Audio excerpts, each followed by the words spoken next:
فأعوذ بالله السميع العليم من الشيطان الرجيم من همزه ونفخه ونفثه بسم الله الرحمن الرحيم الذين إن مكناهم في الأرض أقاموا الصلاة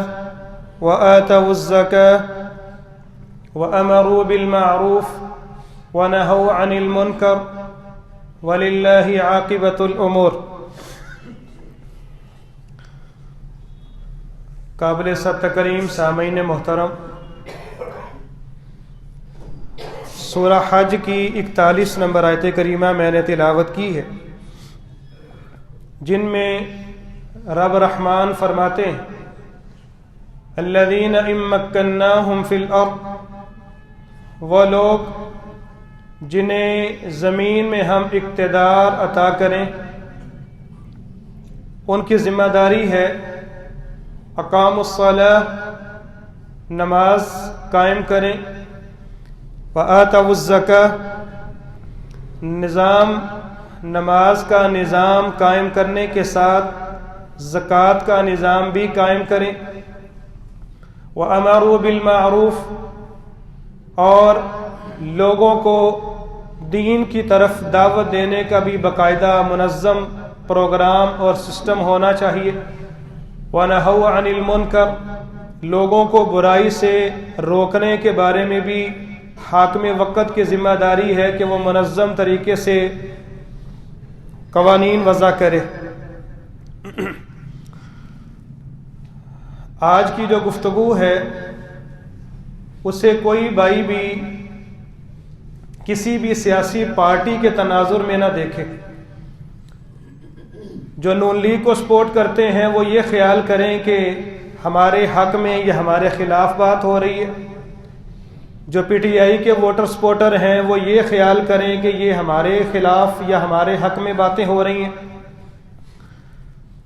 مسجد اللہ کا گھر ہے اور خطبہ جمعہ ایک تربیتی ورکشاپ ہے، اور ہم اللہ اور اس کے رسول صلی اللہ علیہ وآلہ وسلم کے حکم پہ یہاں پہ جمع ہیں، اور اللہ اور اس کے رسول صلی اللہ علیہ وآلہ وسلم کے فرامین ہی بیان کرنے کی، سننے سنانے کی کوشش کریں گے۔ اگر ضمن میں بات کسی طرف چلی جائے تو قطعاً کوئی ساتھی یہ خیال نہ کرے کہ یہ ہمیں لگائی گئی ہے یا ہماری پارٹی کے حق میں یا ہمارے خلاف بات کی گئی ہے۔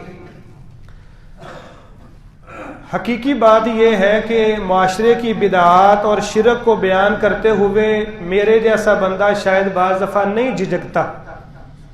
لیکن یہ سیاست کو ہم نے ایک ایسا کفر و شرک سے بھی آگے کا کوئی معاملہ بنا لیا ہے کہ اصلاح کے لیے بھی کوئی بات کریں تو ہم اصلاح نہیں چاہتے، ہم فوراً آگے سے دفاع کرنے لگ جاتے ہیں، اچھا جی یہاں تو ایسے ہے تو پھر آپ کو وہ نظر نہیں آتے۔ تو اس لیے یہ میں اپنے دل کی تسلی کے لیے بات پہلے ہی واضح کر رہا ہوں کہ کوئی بھائی بھی ان باتوں کو سیاسی پارٹی کے تناظر میں نہ دیکھے، صرف یہ خیال کریں کہ ہمارے ملک کے قوانین کیا کہتے ہیں، اللہ اور اس کے رسول صلی اللہ علیہ وآلہ وسلم کے احکامات ہیں، اور اس میں ہمارا ووٹ اور ہماری سپورٹ کن لوگوں کے ساتھ ہے اور ہمیں کرنا کیا چاہیے۔ جو ہماری اصلاح کا کام ہے ہم اس کے لیے فکر مند ہونے کی کوشش کرتے ہیں۔ دوسری گزارش ہے کہ ابھی کچھ آگے جگہ نظر آ رہی ہے، احباب ذرا پہلے ہی جگہ پر کر لیا کریں تاکہ بعد میں آنے والے ساتھی پیچھے ہی تشریف رکھیں، پھر ان کو آگے گردنیں نہ پھلانگنی پڑیں۔ احباب، آپ جانتے ہیں کہ ہمارے ملک میں انتخابات کی جو تیاریاں ہیں وہ پورے زوروں شوروں پہ ہیں۔ کچھ لوگ انتخابات میں حصہ لے رہے ہیں اور کچھ لوگ ایسے ہیں جو مختلف سیاسی پارٹیوں کو سپورٹ کر رہے ہیں۔ ہمارا ملک چونکہ اسلامی ملک ہے اور یہ اللہ کا بہت بڑا احسان ہے کہ اللہ نے ہمیں بھی مسلمان ہی بنایا ہے، اور ہم نے اس ملک کو کلمہ لا الہ الا اللہ کی بنیادوں پہ قائم کرنے کے لیے بنایا اور حاصل کیا۔ جن بنیادوں پر ہم نے ملک پاکستان حاصل کیا، ان بنیادوں کا اور ان اصول و ضوابط کا تقاضا بھی یہی ہے کہ اس ملک میں حاکم بھی وہی ہو جو مسلمان ہو، اور اس ملک کے آئین اور قرآن و سنت کے قوانین کا یہ تقاضا بھی ہے کہ وہ خود بھی شریعت اسلامیہ کا پابند ہو۔ الیکشن میں کامیاب ہونے والے جتنے بھی احباب ہیں ان کا دعویٰ تو یہی ہوتا ہے کہ وہ ملک و قوم کے لیے بڑے اچھے ثابت ہوں گے، اور کچھ لوگ تو اپنی بے جا تعریفیں کر کے اپنی قابلیت بیان کرتے ہوئے اپنی صفائیاں بھی بیان کرتے ہیں۔ کچھ لوگ ایسے ہیں جو جھوٹے وعدے کر کے عوام کو اپنی طرف راغب کرنے کی کوشش کرتے ہیں، کرنا کرانا کچھ نہیں، جھوٹے وعدے لارے لپے۔ جہاں تک تعلق ہے ہمارے جمہوریت کا، جو جمہوری نظام یا کہہ لیں کہ نام نہاد جو جمہوری نظام ہمارے ہاں رائج ہے، اس کی حلت اور اس کی حرمت، اس کے حلال ہونے یا اس کے حرام ہونے کے بارے میں علماء سلف سے لے کے آج تک علماء کے درمیان اختلاف جاری ہے۔ بات سمجھ آ رہی ہے؟ کچھ علماء اس کو جمہوری نظام کو قائل سمجھتے ہیں اور اس کو حلال سمجھتے ہیں، کچھ علماء ہیں جو اس جمہوری نظام کو درست نہیں خیال کرتے، قطع نظر اس بات کے کہ ہم اس کی حلت اور حرمت کی بحث میں پڑھیں۔ ہمیں یہ دیکھنا ہے کہ ہم کن لوگوں کو پرموٹ کر رہے ہیں۔ جن لوگوں کو ہم پرموٹ کرنا چاہتے ہیں ان کے اندر قرآن و سنت کے مطابق کیا اوصاف، کیا علامات، کیا خوبیاں ہونی چاہیے، تو آج کی نشست میں ہم انہی چند پہلوؤں کو بیان کریں گے تاکہ ہمیں ان گزارشات کو سن سنا کے آئندہ انتخابات میں جب ہم ووٹ کاسٹ کرنے پہنچیں تو ہمیں پتہ ہو کہ ہم کن لوگوں کو سپورٹ کر رہے ہیں۔ قرآن مجید میں جو پہلی ایک خوبی اور صفت بیان کی ہے مسلمان حکمران کی، وہ یہ ہے کہ وہ مسلمان ہونا چاہیے۔ اسلامی معاشرے کا جو حاکم ہے وہ خود بھی مسلمان ہونا چاہیے۔ عیسائی یا کوئی بھی غیر مسلم یا قادیانی یا کوئی بھی ایسی جماعت جن پر کفر کا اطلاق ہوتا ہے، جن کو شریعت بھی کافر کہتی ہے، ملک و قوم کا آئین بھی کافر خیال کرتا ہے، ایسے لوگ اسلامی جمہوریہ پاکستان کے حکمران ہونے کا دم نہیں بھر سکتے۔ سورہ آل عمران کی 118 نمبر آیت میں رب تعالیٰ فرماتے ہیں، یا ایھا الذین آمنوا لا تتخذوا بطانة من دونکم، اہل ایمان اپنے علاوہ، اہل ایمان کے علاوہ کسی اور کو جو غیر مومن ہے، غیر مسلم ہے، اس کو اپنا دلی رازدان نہ بنائیں، اس کے ساتھ دلی یارانے محبت کی پینگیں الفتیں قائم نہ کریں۔ آپ اندازہ لگائیں، جو اسلام ہمیں غیر مسلموں کو، مشرکوں کو ہمراز بنانے سے منع کر رہا ہے، تو کیا اسلام اس بات کو پسند کرے گا کہ ہم اپنے سر پہ ایسے لوگوں کو لا کے بٹھا دیں جو خود مسلمان نہیں، جو کافر ہیں، غیر مسلم ہیں، قادیانی ہیں یا کسی بھی اور ایسی جماعت کے ساتھ تعلق رکھتے ہیں؟ یہی بات 1973 کے آئین کے اندر آرٹیکل 91(3) میں لکھا ہے کہ وزیر اعظم قومی اسمبلی کا مسلم رکن ہونا چاہیے۔ قرآن بھی کہتا ہے اور ہمارا 1973 کا جو ملکی قانون ہے وہ بھی اس بات کا شاہد ہے۔ دوسری صفت یہ ہونی چاہیے کہ جو مسلمان معاشرے کا حکمران بننے کا دعوے دار ہے وہ مرد ہونا چاہیے، عورت نہیں ہونی چاہیے۔ مرد ہونا یہ لازم ہے کیونکہ عورت حکمرانی نہیں کر سکتی۔ قرآن مجید میں سورہ بقرہ کی 34 نمبر آیت میں رب العالمین فرماتے ہیں، الرجال قوامون علی النساء، مردوں کو اللہ نے عورتوں کے اوپر حاکم بنایا ہے، قوام بنایا ہے، تو بیچاری جو پہلے ہی محکوم ہے وہ مردوں پہ حکمرانی کیسے کر سکتی؟ اور ساتھ ہی اللہ کے نبی صلی اللہ علیہ وآلہ وسلم کا فرمان ہے صحیح بخاری میں 4425 نمبر، لن یفلح قوم ولوا امرهم امرأۃ، وہ قوم ہرگز کامیاب نہیں ہو سکتی جنہوں نے اپنا والی اور حکمران ایک عورت کو بنا لیا۔ یہاں پہ رکیے، آپ کسی بھی سیاسی یا مذہبی جماعت کے ووٹر سپورٹر ہیں، ایک نظر طائرانہ طور پہ دوڑائیں، ایک موٹی موٹی نظر دوڑائیں، کیا آپ کی پارٹی کے اندر خواتین کو ٹکٹ نہیں دیے جا رہے؟ کیا قرآن و سنت کی یہ تعلیمات کے خلاف بات نہیں؟ اگر وہ عورت جیت جاتی ہے، وہ آپ کے علاقے کی M P A M N A بن جاتی ہے یا اقتدار سنبھال لیتی ہے، کیا یہ شریعت کے ساتھ متصادم بات نہیں؟ تو لہذا ہمیں ان باتوں کو بھی سمجھنا چاہیے۔ تیسری بات یہ ہے کہ وہ جو آپ کا حکمران منتخب ہونے کے لیے اپنے آپ کو پیش کرتا ہے، وہ صالح اور نیک ہونا چاہیے۔ قرآن مجید میں سورہ بقرہ کی 124 نمبر آیت میں رب العالمین فرماتے ہیں، وَإِذِ ابْتَلَىٰ إِبْرَاهِيمَ رَبُّهُ بِكَلِمَاتٍ، ابراہیم علیہ السلام کو اللہ نے کچھ کلمات، کچھ اسباب اور واقعات کے تحت آزمایا، فَأَتَمَّهُنَّ، ابراہیم علیہ السلام ہر امتحان میں کامیاب ٹھہرے۔ قال انی جاعلک للناس اماما، اللہ کہتے ہیں جناب ابراہیم ہم آپ کو لوگوں کا امام، پیشوا اور حاکم بنانا لگے۔ قال ومن ذریتی، سوال کیا، انسان کی فطرت ہے فوراً اپنی اولاد کے بارے میں فکر مند ہوتا، کہا کیا میری اولاد کے ساتھ بھی یہی معاملہ ہوگا؟ کیا یہ وعدہ میری اولاد کے ساتھ بھی ہے؟ رب العالمین نے فرمایا کہ لا ینال عہد الظالمین، ابراہیم آپ میرے اولو العزم پیغمبر ہیں، یاد رکھیے کہ میرا عہد اور میرا وعدہ ظالموں کے ساتھ نہیں۔ اس آیت کریمہ سے معلوم ہوتا ہے کہ ظالم لوگ مسلمانوں کی قیادت اور سیادت کے حقدار نہیں ہو سکتے۔ مسلمانوں کی قیادت اور سیادت کے حکمران، حقدار وہ ہیں جو صالح ہوں اور نیک ہوں۔ چوتھی صفت یہ ہے، بلکہ آرٹیکل 62 بھی یہی لکھتا ہے کہ اچھے کردار کا حامل ہونا چاہیے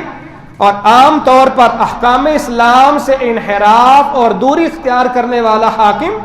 نہ ہو۔ چوتھی صفت یہ ہے کہ عالم دین ہو۔ یہاں تو بڑا مسئلہ خراب ہو جاتا ہے، لو جی مولوی اب اپنے آپ کو اقتدار میں لانے کی باتیں کرتے ہیں۔ اور ٹھیک ہے بھائی، آپ مولویوں کو نہ اقتدار میں لائیں، لیکن کم از کم جس بندے کو ہم ووٹ دے رہے ہیں، سپورٹ کر رہے ہیں، کم از کم اسلام کی بنیادی تعلیمات اس بیچارے کو معلوم ہونی چاہیے۔ قرآن کریم کی آیات سے مسائل مستنبط کرنا اور اجتہاد کرنا اور اخذ کرنے کا اس کے پاس فن ہونا چاہیے۔ آپ کو پتہ ہی ہے کہ ہمارے حکمرانوں کا حال کیا ہے، جن بیچاروں کو تلاوت کرتے وقت سورہ اخلاص نہیں آتی، وہ لوگ دنیا کے اندر ان کی ڈگریوں کے ایک طوطی بولتا ہے، لیکن دین اسلام کے بارے میں عالم یہ ہے کہ چٹے ان پڑھ۔ سورہ اخلاص مسلمان کے گھر میں پیدا ہونے والے چھوٹے سے بچے کو آتی ہے، تو جن ظالموں کو سورہ اخلاص نہیں آتی، وہ کون سے ایسے حکمران مسلمان ہیں جو اسمبلیوں میں جا کے میرے اور آپ کے لیے اسلام کے نفاذ کی بات کریں گے؟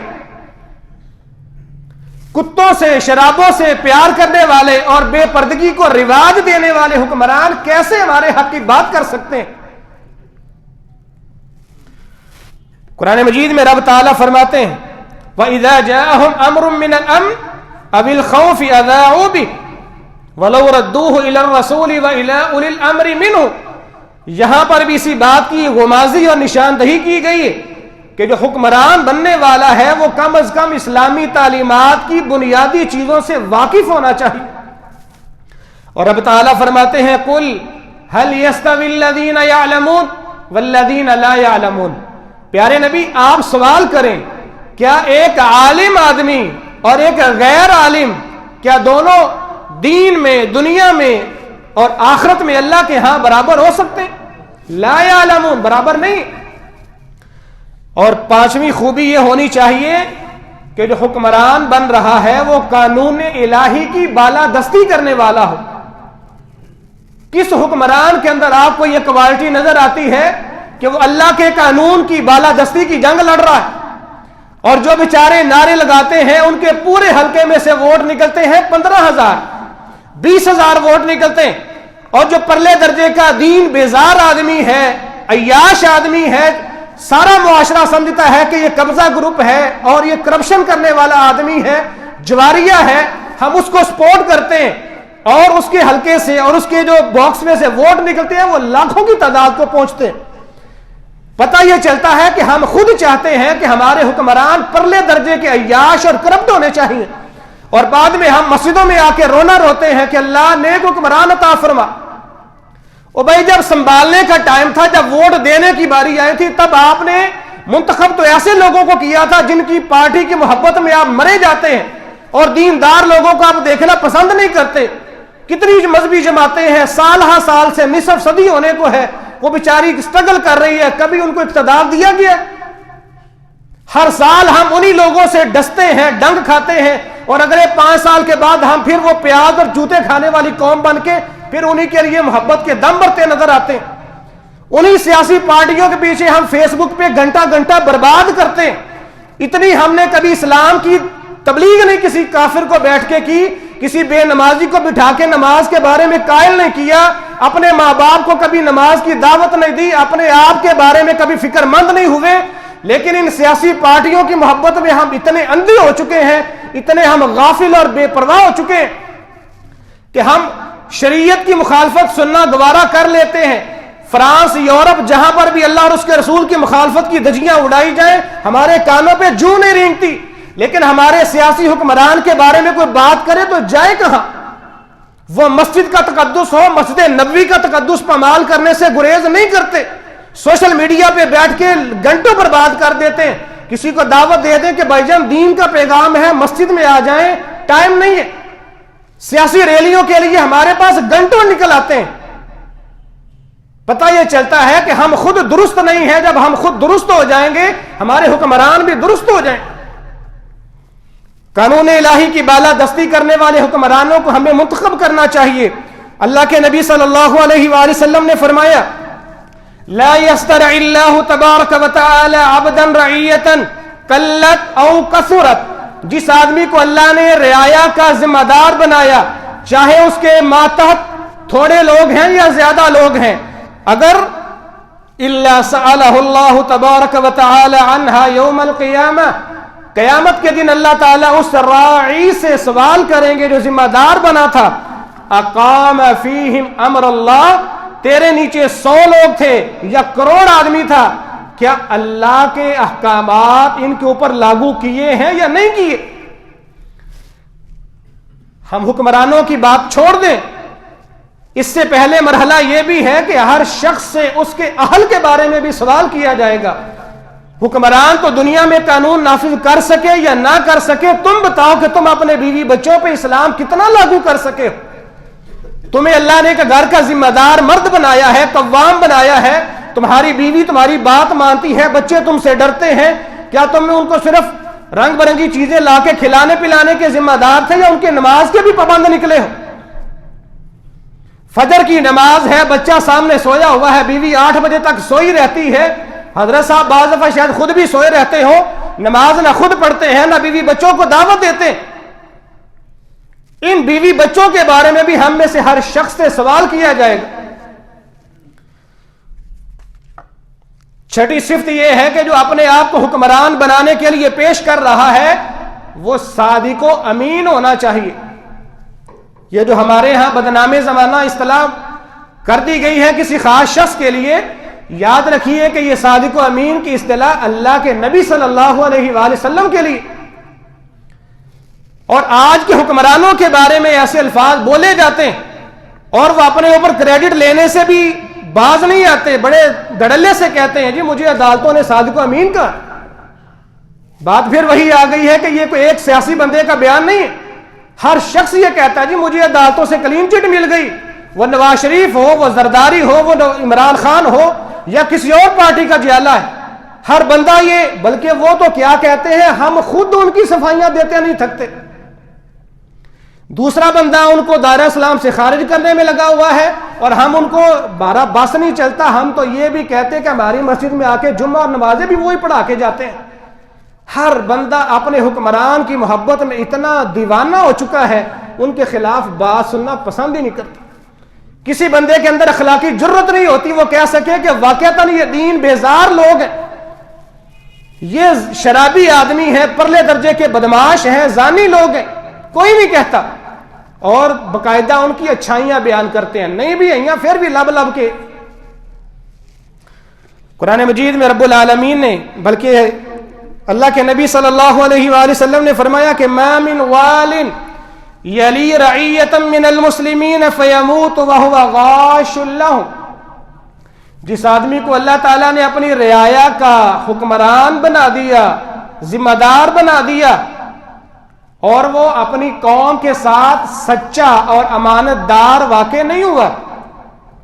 دھوکہ دہی کرتا رہا، عوام کو فراڈ کرتا رہا، چوریاں ڈکیتیاں کرتا رہا، عوام کی عزتیں پامال کرتا رہا، ان کے مال جائیداد پہ قابض ہو گیا، الا حرم اللہ علیہ الجنہ، رب العالمین ایسے بندے پہ جنت کو حرام کر دیتے۔ اور معقل بن یسار رضی اللہ تعالیٰ نے ایک اور روایت بیان کرتے ہیں مسند احمد میں، فرمایا کہ جو بھی حاکم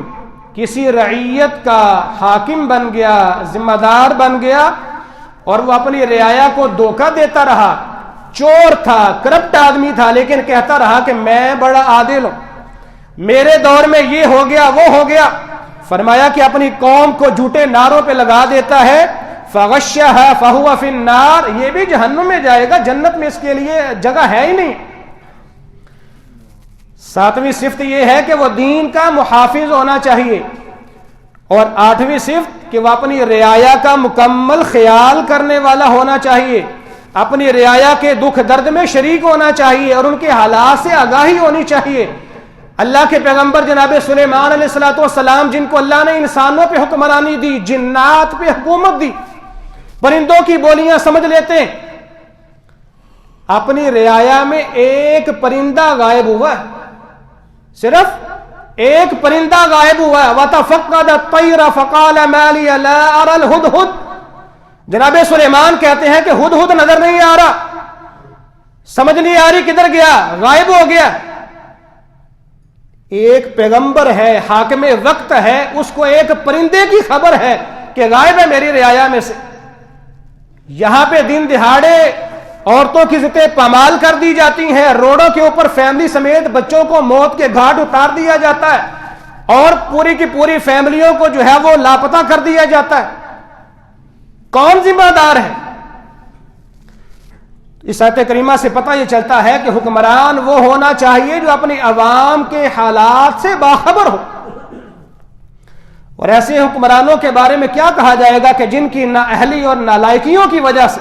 اور غلط فیصلوں کی وجہ سے پورے کے پورے ملک جن کے ہاتھوں تباہ و برباد ہو گئے، ان کا محاسبہ کون کرے گا؟ اللہ کے نبی صلی اللہ علیہ وآلہ وسلم نے فرمایا تھا کہ کلکم راعٍ، تم میں سے ہر شخص ذمہ دار ہے، اور وَهُوَ مَسْئُولٌ عَنْ رَعِيَّتِهِ، اس کو جو بھی اللہ نے عہدہ منصب دیا ہے، ہر بندے سے اس کی رعیت کے بارے میں سوال کیا جائے گا، ماں باپ سے ان کے بچوں کے بارے میں سوال کیا جائے گا۔ اگر آپ آقا ہیں، آپ کے نیچے لوگ کام کرتے ہیں، آپ کو ان کے بارے میں باز پرس ہوگی۔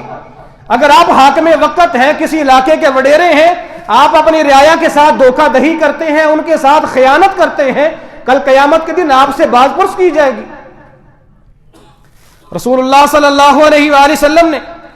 ہمیں یہ 9ویں صفت یہ بھی بتائی ہے کہ جو حکمران بنے وہ مسلمانوں کا مکمل خیر خواہ ہونا چاہیے۔ آج جو بھی حکمران بنتا ہے، معذرت کے ساتھ، وہ سب سے پہلے اپنے پیٹ کا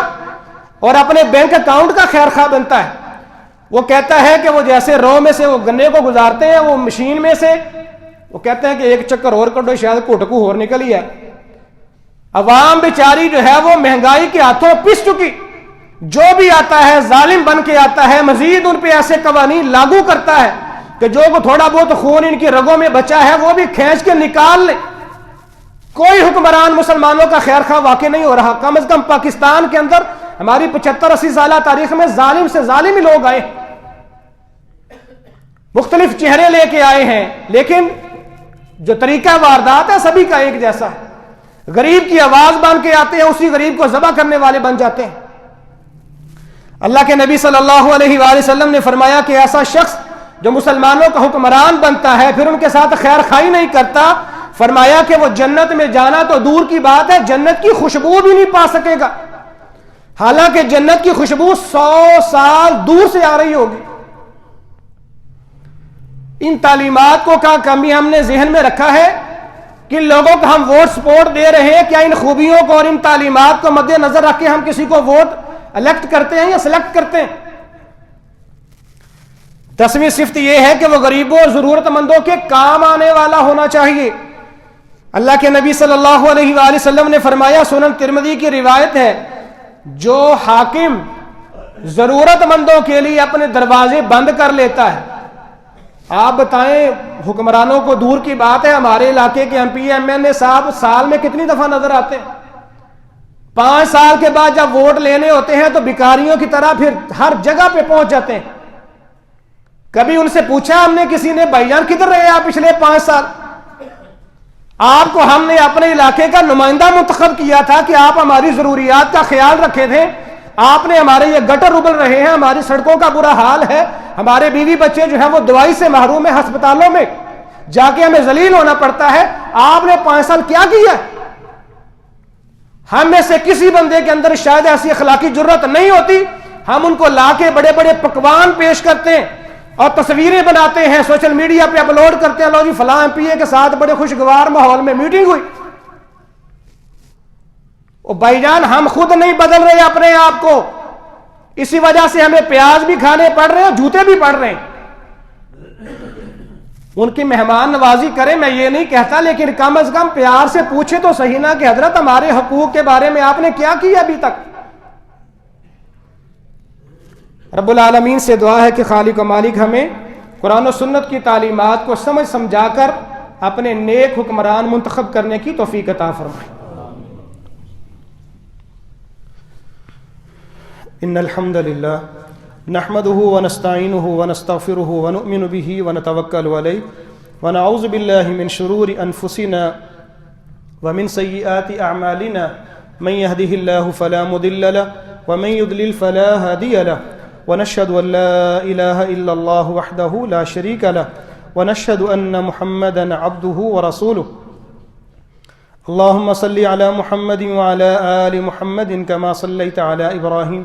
وعلى آل إبراهيم إنك حميد مجيد اللهم بارك على محمد وعلى آل محمد